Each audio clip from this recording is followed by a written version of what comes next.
Bonjour à tous, et 1 et 2 quintés de suite ce vendredi soir, c'était pourtant compliqué, et bien j'ai bien fait d'enlever la favorite de la presse Icône et de mettre le numéro 15 qui était mon coup de cœur pour les abonnés des pronos du cœur. Je vous mets en fin de vidéo ce que je disais sur ce numéro 15 qui est dans le quintet à 43 contre 1. Écoutez bien en fin de vidéo ce que je disais à mes abonnés.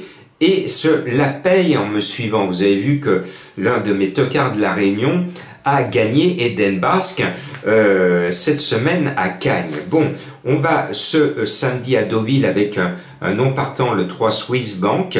Pour moi, j'ai été impressionné par le style des succès récents du 4 Love is Gold, monté par Stéphane Pasquier. J'ai l'impression que le cheval galope plus vite que le handicapeur, c'est-à-dire il se joue de ces surcharges successives, et pourquoi pas, il a l'impression de vouloir gagner l'Arc de Triomphe, ce cheval s'il ne s'arrête pas.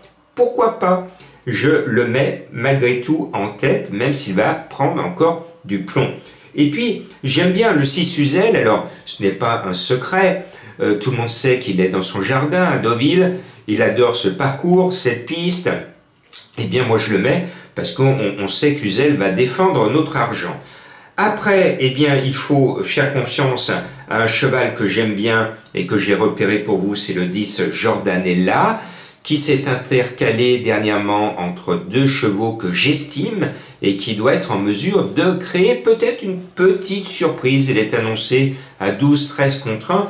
Je pense qu'elle va bien courir. Après, je vous mets le 15 Bumblebee, bien placé en bas de l'échelle des poids, restant sur une gagne qui m'a bien plu. L'entourage est confiant. Alexis Pouchin, mon chouchou de l'année dernière, j'avais révélé en janvier 2023 la révélation de l'année 2023, et au début de l'année, j'avais dit ça va être Alexis Pouchin. Et les conseils que je donne aux abonnés des pronos du cœur, vous voyez, ont été justifiés puisqu'Alexis a gagné des groupes à tour de bras. Bien. Ce numéro 15, en bas de tableau, ben je pense que c'est la surprise, annoncée à 14 contre 1. Je sens bien ce cheval, en tout cas, il est en forme et il a un poids plume qui peut lui permettre de s'envoler dans la dernière ligne droite. Et puis, un cheval que je connais bien, et surtout son entraîneur que j'aime bien, il blanchit au fil des saisons, mais il est immortel, c'est David Smaga. On le suit depuis toujours, il est toujours là, et c'est le roi des quintés. Il nous propose le 8 Pingo, qui est à cote à 20 contre 1. Eh bien moi j'ai envie de lui faire confiance, et puis j'aime bien Bachelot, surtout à Deauville. Je crois que Pingo va se rappeler à notre bon souvenir dans les quintés, et il vaut mieux l'avoir avec soi que contre soi, ce numéro 8 Pingo, vous m'en direz des nouvelles. Et puis, un nouveau venu dans cette catégorie qui attire mon attention, c'est le 5 Bohina Rhapsody. Sa musique est régulière, mais elle s'améliore. Premier et troisième dernièrement. Je sens que ce cheval est en capacité de se révéler dans les quintés. Ce 5, je le sens bien. Vous voyez, je fais un gros boulot pour tenter de vous donner un troisième quintet consécutif. En bas de tableau, je vous l'ai toujours dit dans les quintés, je l'ai toujours mis. Je vous ai dit, si vous voulez gagner aux courses, il faut avoir de la chance. Et si vous voulez gagner ce quintet, il faut mettre chance. Le numéro 14 sur votre ticket. Le cheval est un métronome. Il ne m'a jamais trahi. Il va être encore là. Allez, mettez de la chance sur vos tickets. Moi, je mets de la chance dans mon prono. Et puis, je termine avec le 12 Young Man.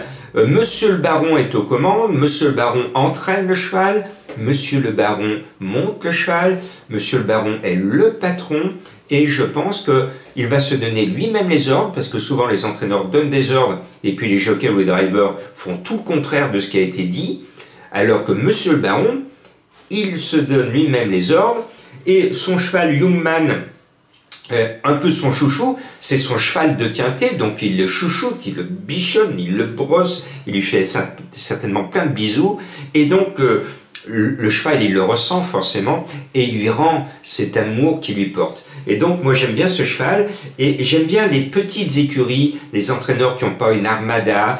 Et je souhaite tout.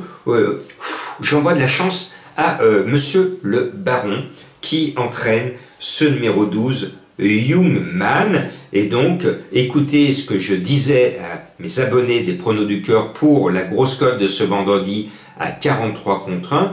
Tous les jours, pour les abonnés, je leur donne dans beaucoup de courses des tocards dénichés. Ça s'est vu cette semaine avec Eden Basque qui gagne le Grand Prix de Vincennes à Cagnes-sur-Mer à plus de 40/1 et j'étais chaud avec lui. Je l'avais même mis dans un précédent quintet qu'il avait bien disputé. Écoutez et abonnez-vous.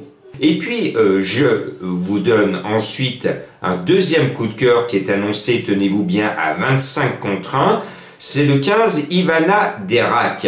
Alors, je n'avais pas prévu de la mettre dans ma sélection quand j'ai découvert les partantes, puisqu'elle reste ferrée et que ses dernières performances, 8e, 6e, 7e, 4e, ne prêtent pas à enthousiasme. Maintenant, l'entraîneur Buisson qui monte à Paris le dit bien, il monte à Paris parce que ces deux derniers parcours qui pourraient paraître décevants avaient la simple vertu de préparer cette course qui est, j'ouvre les guillemets, l'objectif de mon cheval. Je referme les guillemets.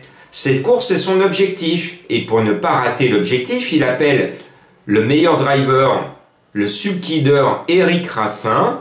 C'est du 25/1 avec une course objectif. Alors j'aurais été beaucoup plus chaud si l'animal avait été déféré.